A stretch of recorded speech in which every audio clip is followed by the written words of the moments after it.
성도 여러분 안녕하십니까?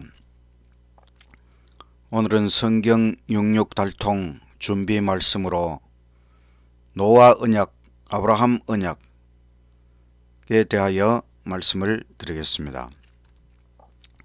시작하는 찬미 아무데나 예수 나를 이끌면 참으로 좋은 찬양입니다. 시간 관계상 생략하겠습니다.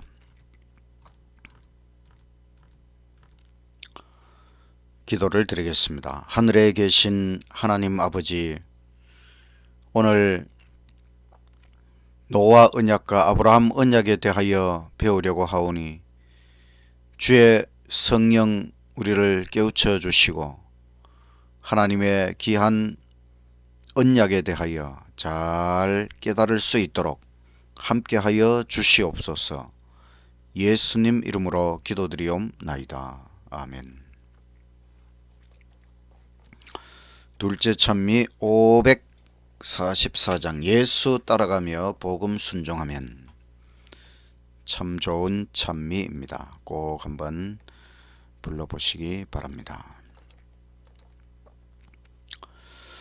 우리가 성경을 달통하기에 앞서 성경의 내용적 핵심은 하나님의 사랑이지만 성경의 구조적 핵심은 하나님의 언약입니다. 오늘은 노아 언약, 아브라함 언약에 대하여 살펴보도록 하겠습니다. 백두대간, 백두산부터 지리산까지 한반도의 등뼈와 같은 백두대간이 있습니다. 성경의 등뼈 7대 언약입니다. 창조 언약, 구속 언약, 노아 언약, 아브라함 언약, 시내산 언약, 다윗 언약, 새 언약. 이것이 성경의 등뼈와 같은 역할을 하기 때문에 우리는 이 7대 언약에 대하여 이해하는 것이 대단히 중요한 일입니다. 인간의 삶, 영생의 조건은 순종이었습니다. 하나님께서 아담과 하와에게 순종하는 것을 보기 위하여 선악과로 시험을 하셨습니다. 순종하면 산다, 영원히 산다는 것입니다. 그러나 불순종하면 정령 죽으리라. 오직 순종만이 우리 인간에게 영원한 생명을 준다고 하는 것이 창조의 언약이었습니다. 그런데 창조 언약에 실패함으로 하나님께서는 인간을 즉각 죽이신 것이 아니라 구속 언약을 주셨습니다. 구원의 언약. 하나님의 어린 양을 믿는 믿음을 통하여 한 영혼이 죄를 섬기기를 단념할 때마다 사탄의 분노는 불붙는다. 부조와 선지자 7:7쪽의 말씀. 우리가 예수님을 믿는 믿음으로 죄를 포기하고 순종으로 나아가는 것입니다. 그래서 구속 언약은 십자가의 능력으로 율법을 순종하라. 이것이 구원 언약의 핵심 내용입니다. 그래서 창조 언약은 순종하면 영생, 구속 언약은 십자가의 능력으로 십계명을 순종하라. 순종이 제일 중요한 것입니다. 하나님께서는 언약, 약속이라고 하는 이 방법을 통하여 인간을 하나님께서 원하시는 사람으로 변화시켜 가기를 원하십니다. 우리가 언약에 대해서 잘 깨닫고 정말 성숙한 신앙, 하나님께서 원하시는 차원 높은 신앙을 해야만 하는 것입니다. 그래서 성경의 7대 언약, 성경의 등뼈, 이 7대 언약 중에 오늘은 노아 언약, 아브라함 언약에 대하여 살펴보도록 하겠습니다.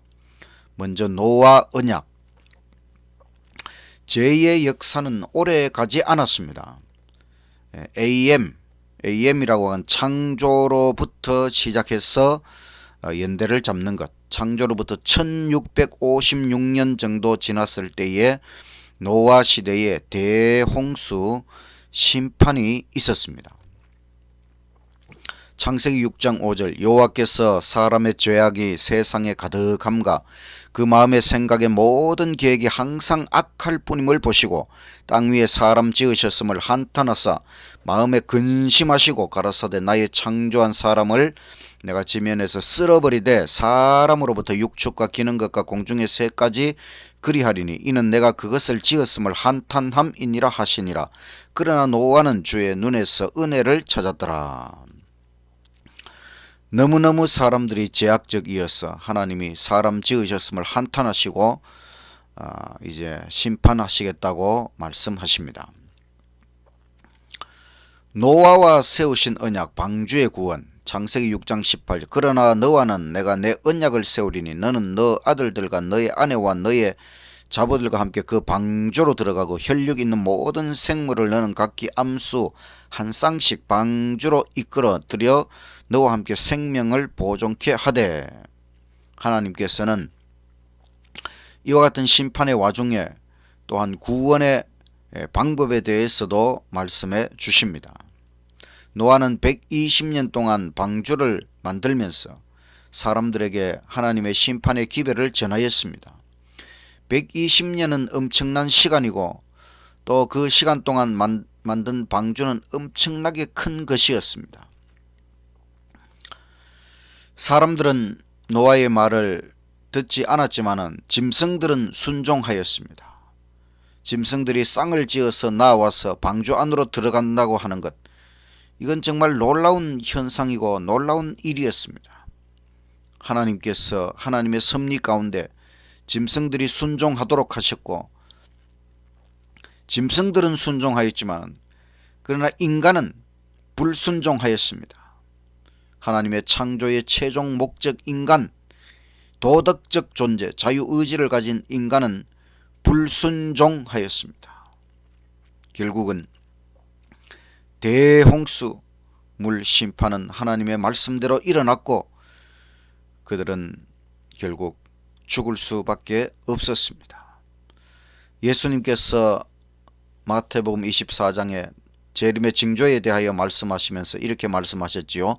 노아의 때와 같이 인자의 임함도 그러하리라. 홍수 전에 노아가 방주에 들어가던 날까지 사람들이 먹고 마시고 장가들고 시집가고 있으면서 홍수가 나서 저희를 다 멸하기까지 깨닫지 못하였으니 인자의 임함도 이와 같으리라. 그들은 다 멸망되는 그 순간까지도 하나님의 말씀을 깨닫지 못하였다는 것입니다.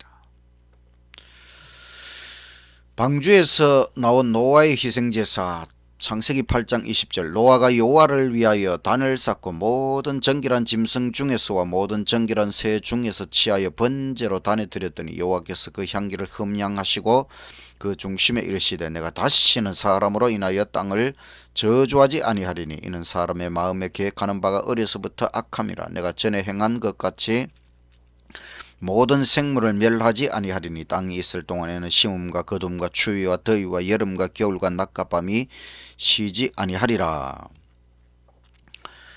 노아가 하나님 앞에 희생 제사를 드렸을 때에 이제 하나님께서는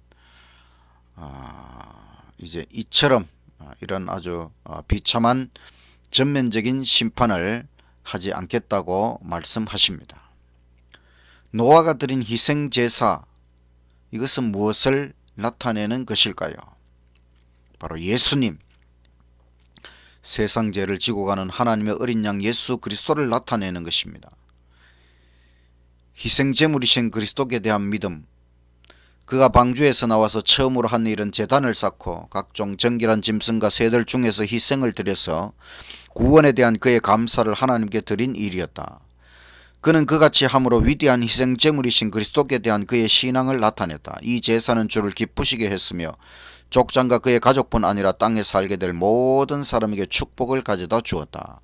부조와 선지자 105쪽의 말씀. 홍수 후에 다시 복을 허락하십니다. 창세기 9장 1절 하나님이 노아와 그 아들들에게 복을 주시며 그들에게 이르시되 생육하고 번성하여 땅에 충만하라. 땅의 모든 짐승과 공중의 모든 새와 땅에 끼는 모든 것과 바다의 모든 고기가 너희를 두려워하며 너희를 무서워하리니 이들은 너희 손에 붙이웠음이라.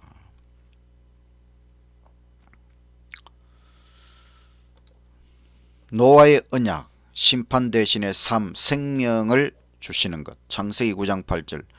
하나님이 노아와 그와 함께한 아들들에게 일러 가라사대 내가 내 언약을 너희와 너희 후손과 너희와 함께한 모든 생물 곧 너희와 함께한 새와 육축과 땅의 모든 생물에게 세우리니 방주에서 나온 모든 것 곧 땅의 모든 짐승에게니라. 내가 너희와 언약을 세우리니 다시는 모든 생물을 홍수로 멸하지 아니할 것이라. 땅을 침몰할 홍수가 다시 있지 아니하리라.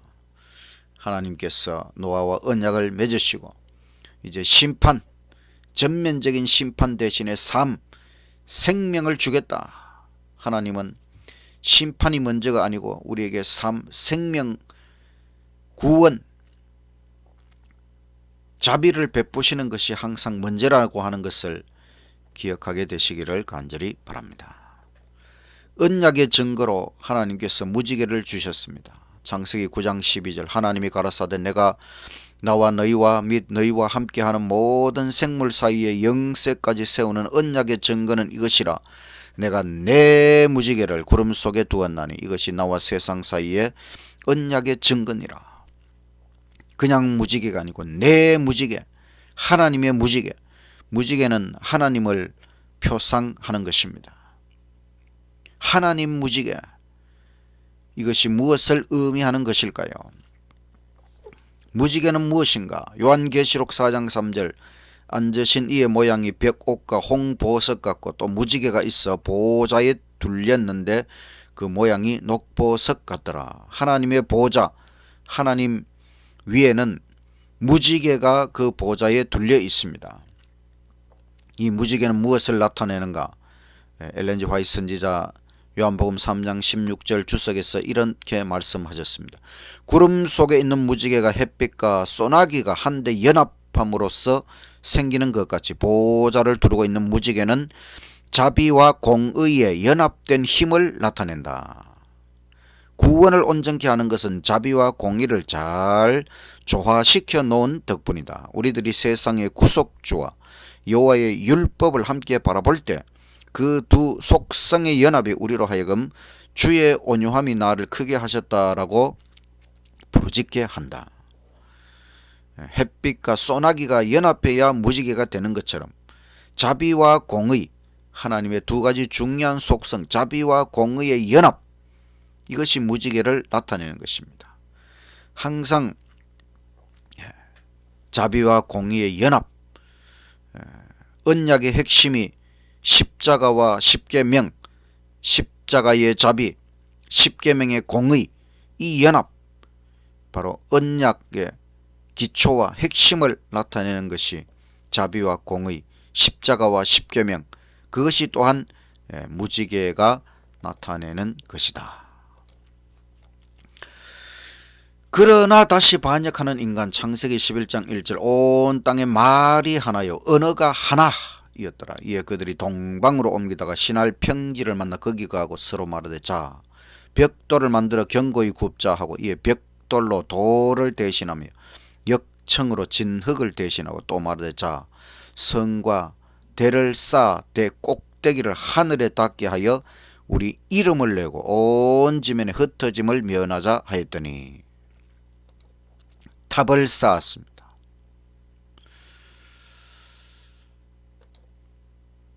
하나님의 언약을 불신하는 것이지요. 신할 평야의 거민들은 하나님께서 다시는 홍수로 세상을 멸하지 않으시겠다는 그분의 언약을 믿지 않았다. 그들 중 많은 사람들이 하나님의 존재를 부인하고 홍수를 자연적 원인의 결과로 돌렸다. 다른 사람들은 지존자가 계심을 믿고 홍수 전 세상을 멸망시키신 분이 바로 그분임을 믿었으나 가인처럼 그들의 마음은 그분께 대한 반역으로 일어섰다. 탑 건축에 있어서 그들이 염두에 둔 한 목적은 또다시 대홍수가 일어날 경우에 그들 자신의 안전을 확보하자는 것이었다. 하나님께서 다시는 대홍수 없다고 하셨는데도 이 하나님의 언약을 불신하고 탑을 쌓은 것입니다. 또 이것은 우상 숭배를 위한 계획입니다.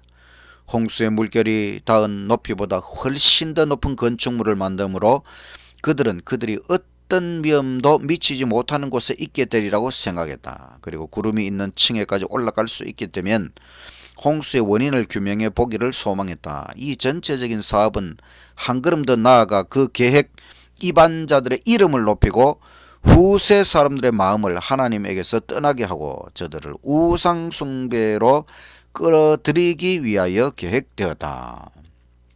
부조와 선지자 119쪽의 말씀. 하나님의 심판은 언어를 혼잡케 하는 것입니다. 그래서 바벨탑이 된 것이죠. 그때까지만 해도 인간이 쓰는 말이 하나, 언어가 하나밖에 없었습니다. 얼마나 좋았습니까? 창세기 11장 6절 여호와께서 가라사대 이 무리가 한 족속이여 언어도 하나이므로 이같이 시작하였으니 이후로는 그 경영하는 일을 금지할 수 없으리로다. 자, 우리가 내려가서 거기서 그들의 언어를 혼잡케 하여 그들로 서로 알아듣지 못하게 하자 하시고 여호와께서 거기서 그들을 온 지면에 흩으신 고로 그들이 성 쌓기를 그쳤더라. 그러므로 그 이름을 바벨이라 하니 이는 여호와께서 거기서 온 땅의 언어를 혼잡케 하셨습니다. 여호와께서 거기서 그들을 온 지면에 흩으셨더라.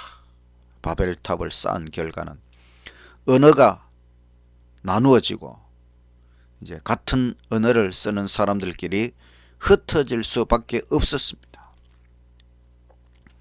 온 인류가 하나의 언어를 쓰면 얼마나 좋겠습니까? 그러나 언어가 혼잡하게 되어서 지금 나라와 나라가 분열되고 우리는 서로 소통하기 위해서 다시 다른 나라의 언어를 배워야 하는 힘들고 어려운 과정을 겪고 있습니다. 하나님의 율법과 통치에 도전하는 자들, 하나님께서는 사람들에게 회개할 충분한 기회를 주시고 그들의 왜고집을 오래 참으셨다. 그러나 그분은 공의롭고 거룩한 그분의 율법의 권위를 거역하는 그들의 모든 관계를 주목하신다. 때때로 통치의 호를 잡은 보이지 않은 손이 불의를 억제하기 위하여 뻗쳐진다. 우주의 창조주 지혜와 사랑과 진리가 무한하신 하나님은 천지의 최고 통치자이시며 그분의 권력에 도전하고서 형벌을 받지 않을 수 있는 자는 아무도 없다는 분명한 증거가 주어진다. 부조와 선지자 123쪽의 말씀. 하나님의 공의로운 거룩한 율법의 권위를 무시하고 도전하면 반드시 형벌이 임한다는 증거로 바벨탑 사건에 대한 심판, 언어를 혼잡케 하는 이런 심판이 일어났습니다. 세천사 기별, 우리가 하나님께서 주신 마지막 기별, 그 기별 속에도 보면 심판, 그의 심판하실 시간이 이르렀다. 바로 1844년부터 예수님 하늘 지성소의 조사 심판, 이것은 하나님의 최종적인 이 선악의 대쟁투에서 매우 중요한 마지막 최종적인 심판의 이제 시작을 알리는 그런 조사 심판이 시작되었고, 그것이 첫째 천사의 기별이죠. 또 둘째 천사의 기별, 무너졌도다 무너졌도다 큰 성 바벨론이여. 옛날 바벨탑처럼 바벨론, 참과 거짓이 뒤섞여 있는, 진리와 거짓을 혼합해 놓은 모든 신앙, 종교 다 무너진다고 하는 것이 둘째 천사의 기별이고, 또 셋째 천사의 기별, 짐승의 표를 받는 자들, 하나님의 율법과 반대되는 거짓된 예배의 날, 1월 예배, 이 모든 것에 대하여 하나님께서 심판하시고, 하나님의 마지막 세천사 기별의 마지막 말씀 14장 12절, 성도들의 인내가 여기 있나니 저희는 하나님의 계명과 예수 믿음을 지키는 자니라. 하나님의 계명, 율법, 십계명, 예수 믿음, 십자가, 대단히 중요한 것이, 이것이 바로 구속 언약의 핵심이지요. 창조 언약, 순종하면 영생, 구속 언약, 십자가의 능력으로 십계명을 순종하라. 이 말씀을 요약해 놓은 것이 세천사 기별의 결론적 말씀 14장 12절. 성도들, 인내하는 성도들 하나님의 계명과 예수 믿음을 지킨다. 창조주 하나님께서 창조된 인간에게 축복을 주십니다. 우리는 하나님께 순종을 해야 되는 것이지. 순종하면 하나님이 또 축복하시고, 또 우리는 순종하고 또 축복하시고, 순종과 축복과 순종은 순환하게 되는 것입니다. 오직 하나님 순종, 하나님이 우리 삶의 근거이십니다. 행복은 오직 하나님에게서, 모든 것이 하나님을 통하여 옵니다. 인간의 절대 안전은 오직 하나님 안에서. 그래서 하나님을 대적하지 말라.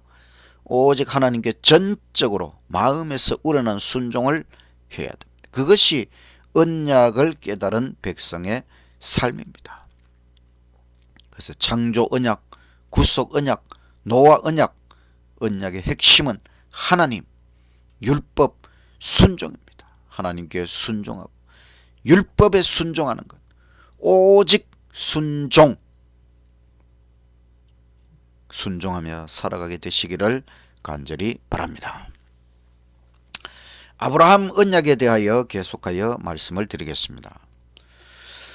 바벨탑 반역 사건으로 언어가 혼잡하게 되고 민족들이 분산하게 되었습니다. 그런 분산의 와중에 하나님께서 아브라함이라고 하는 한 사람을 부르십니다. 왜냐?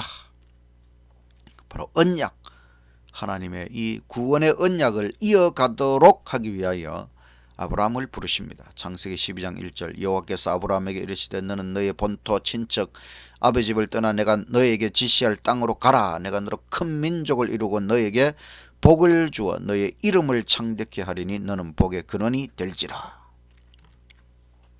아브라함의 순종, 창세기 12장 4절. 이 아브라함이 여호와의 말씀을 쫓아갔고 롯도 그와 함께 갔으며 아브라함이 하란을 떠날 때에 그의 나이 75세였더라. 두려워 말라. 창세기 15장 1절. 이후에 여호와의 말씀이 이상 중에 아브라함에게 임하여 가라사대 아브라함아 두려워 말라. 나는 너의 방패요 너의 지극히 큰 상급이니라. 아브라함이 가로되 주 여호와여 무엇을 내게 주시려나이까. 나는 무자하오 나의 상속자는 이 다메섹 엘리에셀이니이다. 창세기 15장 3. 아브라함이 또 가로되 주께서 내게 씨를 아니 주셨으니 내 집에서 길려온 자가 나의 후사가 될 것이니이다. 여호와의 말씀이 그에게 임하여 가라사대 그 사람은 너의 후사가 아니라 너의 몸에서 날 자가 너의 후사가 되리라.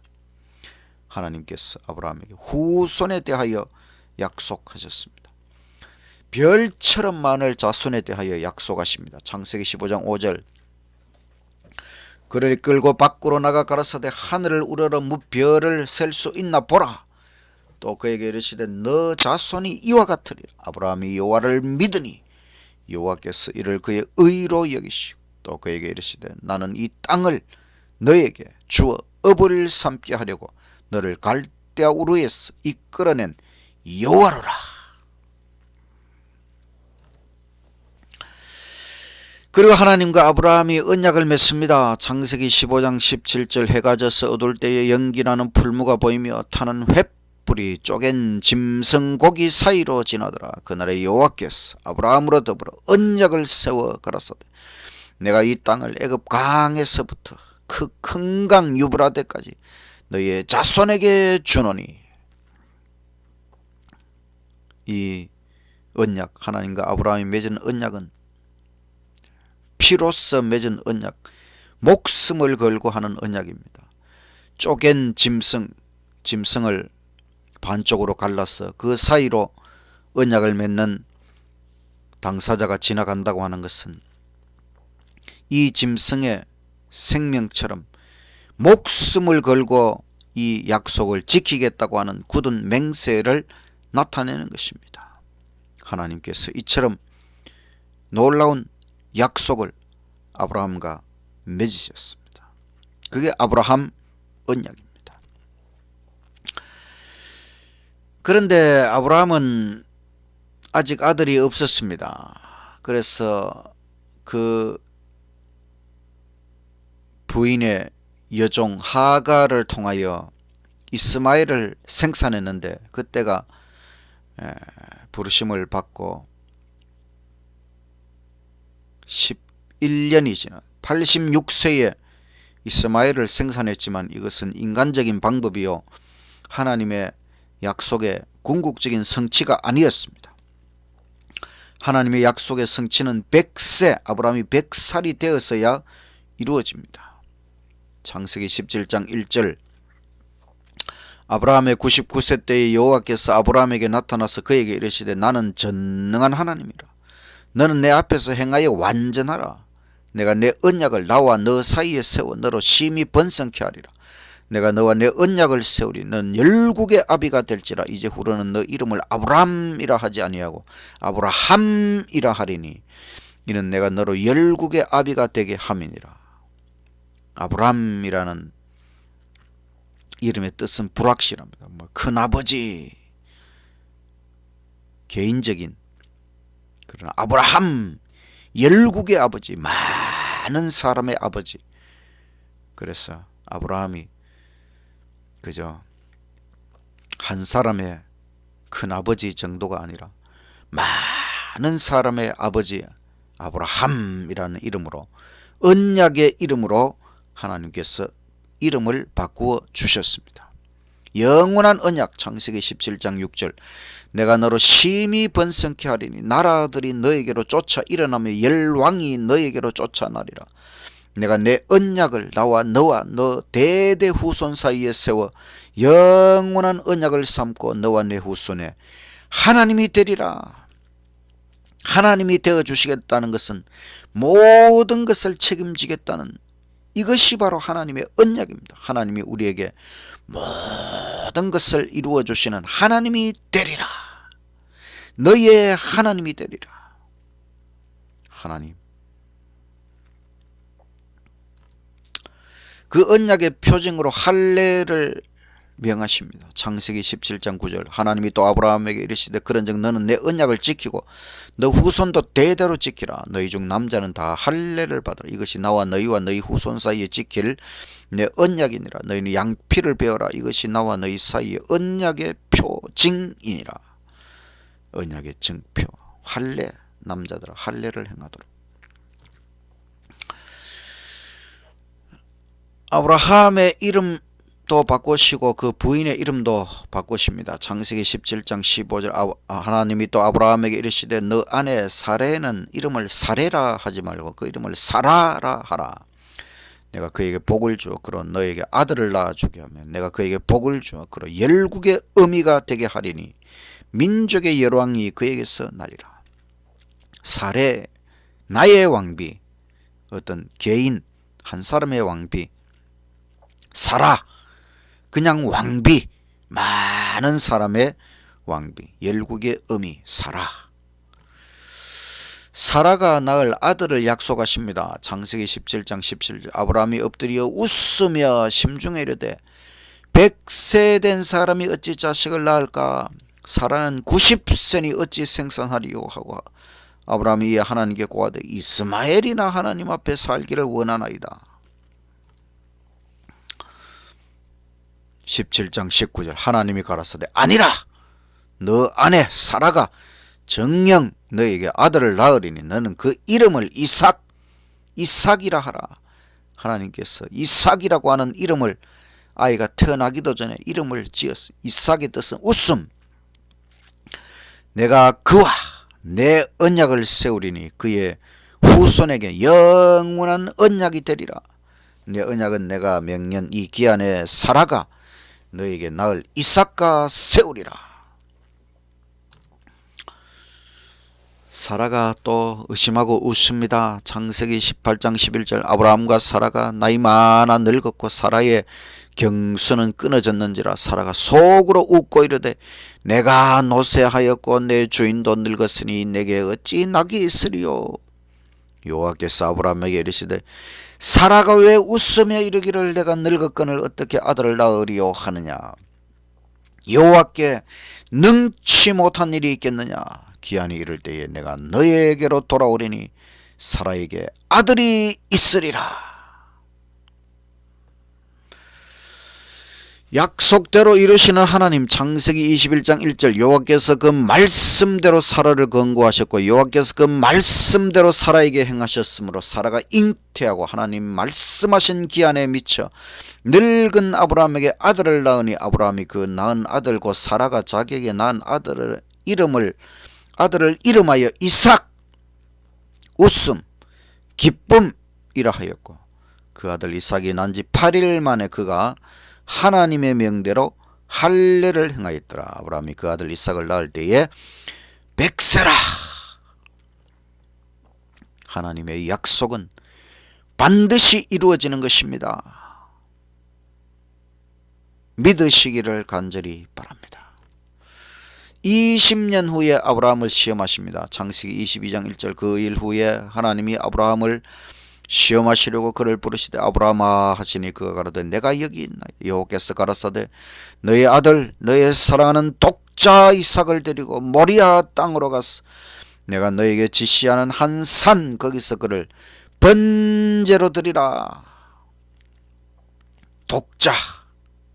독자라고 하나님께서 말씀하시고 이삭을 번제로 드리라. 번제라고 하는 희생제물 전체를 불태워서 하나님 앞에 드리는 엄청난 시험이 아브라함에게 이르러 왔습니다.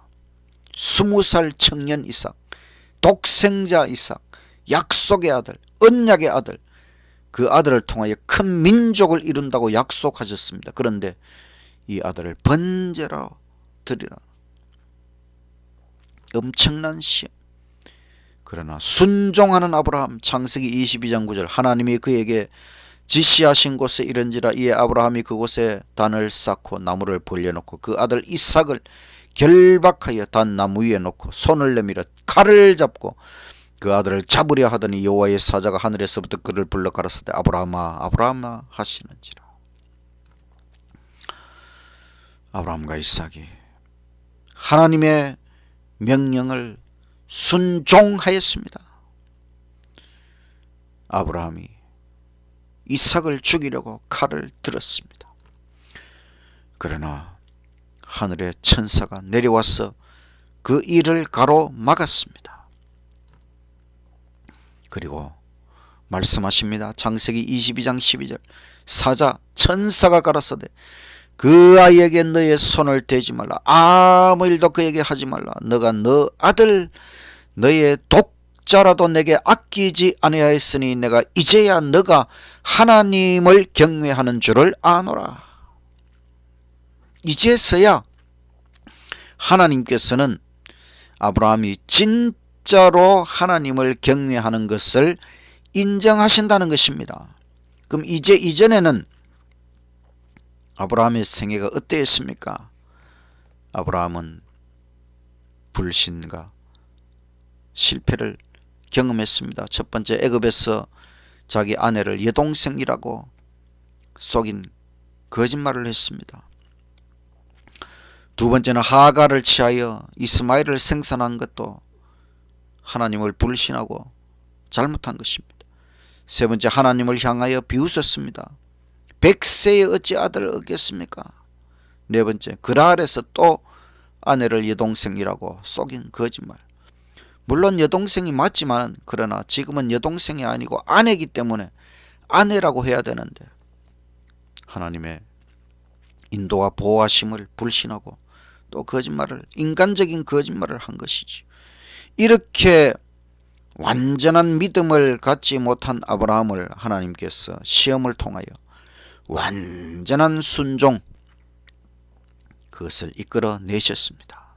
아브라함의 완전한 순종, 아브라함이 하나님의 약속에 대한 믿음의 부족을 나타냈기 때문에 사탄은 하나님과 천사들 앞에 그가 이 언약의 조건을 따르지 못하였다고 비난하고 그래서 하나님의 축복을 받을 자격이 없다고 그를 고소하였다. 하나님께서는 온 하늘 앞에서 당신의 종의 충성심을 증명하여 완전한 순종만이 받으시는 바 된다는 것을 나타내며 구속의 경륜을 그들 앞에 더욱 완전하게 밝히고자 하셨다. 부조와 선지자 154쪽 말씀. 완전한 순종. 또 아브라함이 완전하게 순종하실 때에 하나님은 마음껏 축복하실 수가 있고 사탄은 고소할 수 없고 비난할 수 없는 것이지. 또 하나님께서는 이 아브라함의 이 사건을 통해 구속의 경륜, 하나님의 구원의 계획을 더 완전하게 밝히고자 의도하셨다는 것입니다. 온 하늘이 아브라함의 완전한 순종을 주목하였습니다. 하늘의 존재들은 아브라함의 믿음과 이삭의 순종이 시험당하던 광경을 목격하였다. 그 시험은 아담에게 주어진 것보다 훨씬 더 혹독하였다. 우리의 첫 조상에게 주어진 금령을 순종하는 데는 고통이 따르지 않았으나 아브라함에게 하신 명령에는 가장 고통스러운 희생이 요구되었다. 온 하늘은 아브라함의 확고부동한 순종을 경의와 감탄 가운데 바라보았다. 부조와 선지자 155쪽의 말씀. 아브라함이 엄청난 시험을 통과한 것입니다. 확고부동한 순종. 우리가 아브라함처럼 확고부동한 순종, 완전한 순종으로 하나님 앞에 영광 돌리게 되시기를 간절히 바랍니다. 이 사건은 십자가 언약을 표상하는 것입니다. 창세기 22장 13절. 아브라함이 눈을 들어 살펴본 적 한 수양이 뒤에 있는데 뿔이 숯불에 걸렸는지라 아브라함이 가서 그 수양을 가져다가 아들을 대신하여 번제로 드렸더라. 아브라함이 그 땅 이름을 여호와 이레라 하였습니다. 오늘까지 사람들이 이르기를 여호와의 산에서 준비되리라. 여호와 이레. 여호와께서 준비하신다. 여호와의 산에서 준비되리라.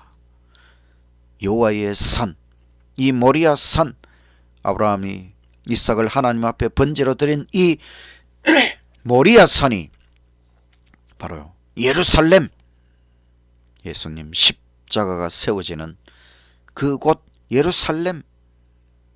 하나님께서는 예루살렘 십자가가 세워지기 약 2000년 전에 벌써 하나님은 이 아브라함의 사건을 통해 십자가를 가장 극적으로 표상하는 놀라운 사건이 일어나도록 하셨습니다. 예수님께서 엘리 엘리 라마 사박다니 나의 하나님 어찌하여 나를 버리시나이까. 아버지와 아들이 분리되는 고통, 아버지가 아들을 죽이는 고통, 바로 하늘 아버지께서 예수님을 죽이는 고통이. 아버지 왜 나를 죽이십니까? 아브라함과 이삭의 이 제단의 사건은 바로 하늘 아버지와 예수님 사이에 이루어질 십자가의 그 분리의 고통, 둘째 사망의 고통을 표상적으로 보여준 것입니다. 아브라함의 순종과 그에 따른 축복. 창세기 22장 15절. 여호와의 사자가 하늘에서부터 두 번째 아브라함을 불러 가라사대 여호와께서 이르시기를 내가 나를 가리켜 맹세하노니 너가 이같이 행하여 너의 아들 너의 독자를 아끼지 아니하였은즉 내가 너에게 큰 복을 주고 너의 씨로 크게 성하여 하늘의 별과 같고 바닷가의 모래와 같게 하리니 너 씨가 그 대적의 문을 얻으리라. 또 너의 씨로 말미암아 천하 만민이 복을 얻으리니 이는 너가 나의 말을 준행하였음이니라 하셨다 하니라. 하나님께서 아브라함 순종 이후에 큰 축복을 또 약속하십니다. 너의 씨로 말미암아 천하 만민이 복을 얻는다. 이 아브라함의 씨, 궁극적인 아브라함의 씨는 바로 예수님, 천하 만민이 복을 얻도록 하는 예수님. 그래서 마태복음 1장 1절에 아브라함과 다윗의 자손 예수 그리스도의 세계라. 아브라함에게 메시아 예수님을 그 후손으로 약속하시고 천하 만민이 복을 얻도록. 하나님의 구원의 언약은 한 개인뿐만 아니라 온 인류에게 미치는 약속인 것입니다. 이것이 하나님의 언약, 구원 언약이 되는 것입니다. 하나님의 계명을 순종한 아브라함, 창세기 26장 2절, 주께서 이삭에게 나타나 이르시되 흉년이 들었지만 이집트로 내려가지 말고 내가 너에게 말해주는 땅에 거하라. 내가 너 아버지 아브라함에게 맹세한 것을 행할 것이요 너의 씨를 하늘의 별들과 같이 번성하게 하며 이 모든 지역을 너의 씨에게 주리니 너 씨 안에서 땅의 모든 민족들이 복을 받으리라.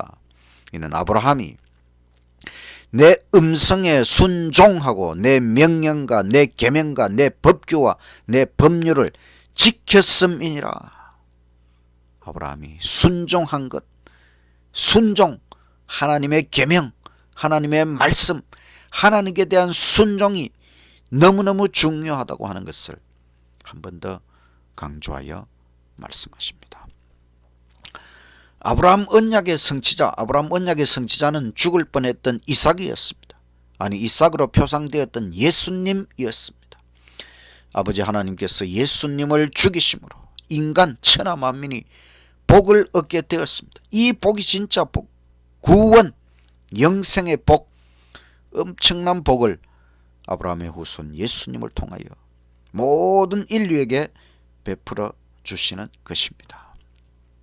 결론, 반드시 언약을 성취하시는 하나님, 아브라함 언약 성취 과정을 보십시오. 아브라함 개인에게 다 이루어 주셨고 또 그 후손 이스라엘의 역사에서 얼마나 놀랍게 이루어 주셨습니까? 구원은 언약입니다. 하나님의 약속입니다. 이 약속은 반드시 성취되는 약속입니다. 언약을 지키시는 하나님을 믿는 것이 바로 참된 믿음입니다. 인간 편에서는 믿고 순종하기만 하면 됩니다. 구속사업의 모든 것을 이루시는 분은 하나님이십니다. 십자가의 하나님, 언약을 성취하시는 하나님, 하나님 편에서도 엄청난 고통과 희생을 감수하셔야 했습니다. 그렇지만 하나님은 약속하신 것을 반드시 이루시는 하나님, 언약의 피를, 그 잔을 남김없이 다 마신 아버지와 아들, 이 하나님을 확실히 굳게 신뢰하시기를 간절히 바랍니다. 언약의 두 기둥, 첫째, 하나님 제공하시는 것은 예수님 십자가의 은혜와 능력입니다. 이게 언약의 기초가 되는 것이고, 인간의 반응, 말씀과 율법에 대한 완전한 순종, 이것이 언약의 핵심이지. 우리가 아브라함처럼 완전한 순종, 그것으로 하나님 앞에 나아가야 하는 것입니다. 창조 언약, 구속 언약, 노아 언약, 아브라함 언약, 모든 언약은 하나님께서 우리를 복 주시고 또 구원하신다는 약속, 거기에 대하여 오직 한 가지 조건, 우리는 완전한 순종으로 하나님 앞에 보답하고 나아가야 된다고 하는 것입니다. 여기 이 사람은 에릭 리들이라고 하는 영국 사람입니다. 이 사람이 1924년 파리에서 열린 올림픽에서 100m 달리기에서 금메달이 확실시 되는 선수였는데 마침 그 경기가 주일에 잡혀버렸어요. 우리 안식일 성도들은 안식일을 지키지만 또 일요일 성도들은 잘 모르기 때문에 주일, 일요일을 안식일처럼 성수를 합니다.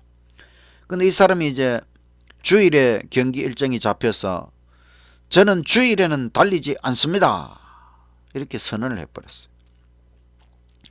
그랬더니 영국에서 이 무슨 조국을 버린 배신자니, 아주 편협한 신앙인이니 그러면서 막 이 선수를 비난을 했습니다. 그런데 이 선수가 100m에서는 금메달을 따지 못했지만 예상치 못했던 금메달을 자신의 주 종목이 아닌 400m 달리기에서 금메달을 땄습니다. 그래서 이제는 편협한 신앙인에서 조국을 빛낸 위대한 영웅으로 다시 찬사를 받게 됩니다. 사실 400m 달리기는 자기 주 종목이 아니기 때문에 그냥 들러리로 나선 경기였는데 400m 이제 우승 후보는 사실 다른 사람이었습니다. 그런데 이 사람이 아주 엄청난 속도로 질주를 했습니다. 그 사람들이 말하기를, 야, 저런 속도로 계속 달리면 저 선수 죽을지도 모른다. 근데 이 사람이 나중에 다 달리고 나서 200m는 내 힘으로 달렸고 나머지 200m는 하나님의 힘으로 더 빨리 달렸다. 그의 주머니에는 메모지가 있었는데 사무엘상 2장 30절의 말씀, 나를 존중히 여기는 자를 내가 존중히 여기겠다. 하나님의 말씀. 우리가 하나님을 존중히 여기면 하나님께서 그 사람을 존중히 여기겠다는 이 말씀을 그의 주머니에 넣고, 그래서 그는 나는 주님 앞에서 결심한 것은 반드시 지킨다. 이것을 그의 생애의 표로 삼았다는 것입니다. 또 그는 성공과 명예와 안락한 삶이 보장된 것을 뒤로하고 중국 선교사로 갔습니다. 사실 그 아버지도 중국 선교사였습니다. 중국에서 선교할 때에 한 번은 일본군이 중국을 점령해서 결국은 집회 금지령이 내려졌지만은 가정에서 예배를 드리다가 결국은 외국인 수용소에 갇히게 되었습니다. 그는 그 감옥에서도 새벽에 호롱불을 켜고 말씀을 묵상하고, 그 주위 사람들이 그에 대해 평가하기를 그는 요란하지 않게 침묵 속에서 행동으로 남을 위해 사랑을 실천하던 사람이었다. 그가 결국은 1945년에 순교를 당하는데 그의 마지막 말은 완전한 순종. 완전한 순종. 하나님께 완전하게 순종하기 위해서 평생을 노력한 사람, 에릭 리들. 이 사람의 삶이 영화로 만들어지고 아카데미상 4개 부문을 석권했다고 하는 것입니다. 우리가 하나님 앞에 완전한 순종으로 나아갈 때에 그것이 하나님께 얼마나 영광이 될까. 아브라함이 완전한 순종을 했을 때에 온 하늘을 천사들이 주목해보고 온 우주 거민들이 아마 영광스럽게 박수를 쳤을 것입니다. 우리가 하나님 언약을 믿고 완전한 순종으로 나아갈 때에 온 하늘이 기뻐하며 하나님께 최고의 영광이 된다고 하는 것을 생각하고, 언약의 하나님, 십자가의 하나님을 온전히 신뢰하며 십자가의 능력으로, 성령님의 능력으로 완전한 순종의 생애를 살아가시는 저와 여러분이 되시기를 간절히 바라면서 말씀을 마치겠습니다. 마치는 찬미 376장 주가 주신 약속 위에 굳게 서, 이 찬미 꼭 한번 불러보시기 바랍니다. 기도드리겠습니다. 하늘에 계신 하나님 아버지, 창조 언약 순종을 요구하셨고 구속 언약 십자가의 은혜로 우리를 구원하시고 다시 순종을 요구하시고, 노아 언약을 통하여 또 아브라함 언약을 통하여 우리를 언약 백성으로 부르시고 하나님께 완전하게 순종하도록 우리를 변화시켜 주시는 하나님 참으로 감사합니다. 우리가 정말 아브라함처럼 완전한 순종의 경지에 이르는 그날까지 예수님 안에서, 성령님 안에서 더욱 애쓰고 노력하는 우리의 삶이 되게 하시고 완전한 순종을 통하여 하나님께 영광 돌리는 우리의 삶이 되도록 아버지 축복하여 주시옵소서. 예수님 이름으로 기도드리옵나이다. 아멘.